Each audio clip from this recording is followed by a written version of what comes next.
মাকে নিয়ে এক বিস্ফোরক মন্তব্য করলেন অপু বিশ্বাস। তুমি চিরকাল আমাদের হৃদয়ে অমর হয়ে থাকবে। আজ ঢালিউডের জনপ্রিয় অভিনেত্রী অপু বিশ্বাসের মায়ের চতুর্থ মৃত্যুবার্ষিকী। 2020 সালের এই দিনে রাজধানীর একটি বেসরকারি হাসপাতালের আইসিইউতে চিকিৎসাধীন মারা যান শেফালী বিশ্বাস। অপু বিশ্বাস বগুড়া জেলায় জন্মগ্রহণ করেন।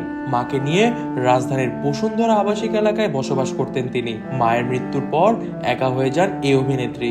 লড়াইটা কঠিন হয়ে যায় অপু বিশ্বাসের জন্য, কারণ বিগত দিনগুলোতে নিজের সন্তান ও মাকে নিয়েই ছিল তার জগৎ।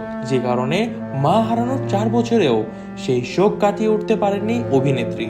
মঙ্গলবার রাতে সামাজিক যোগাযোগ মাধ্যমে একটি পোস্টে মায়ের স্মৃতিচারণে অপু বিশ্বাস লিখেছেন, 4 বছর পেরিয়ে গেল, মা আমাকে ছেড়ে চলে গেছেন, কিন্তু মায়ের উপস্থিতি আমি প্রতিটি মুহূর্তে, প্রতিটি নিঃশ্বাসে আজও অনুভব করি। তিনি বলেন, জীবনের প্রতিটি বাঁকে মা আমার পাশে থাকতেন। তার শিক্ষায় আমি বড় হয়েছি। আজ তিনি শারীরিকভাবে আমাদের মাঝে নেই, কিন্তু তার আদর্শ, তার মূল্যবোধ এবং তার শেখানো কথাগুলো আমার জীবনের প্রতিটি কাজে পথ প্রদর্শক হিসেবে রয়ে গেছে।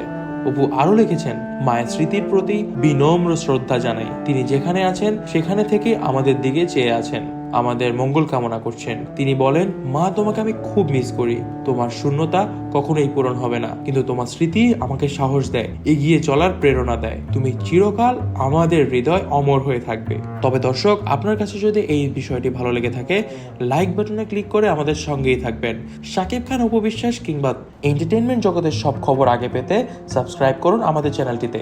বেল বাটনে ক্লিক করে সঙ্গেই থাকুন আমাদের।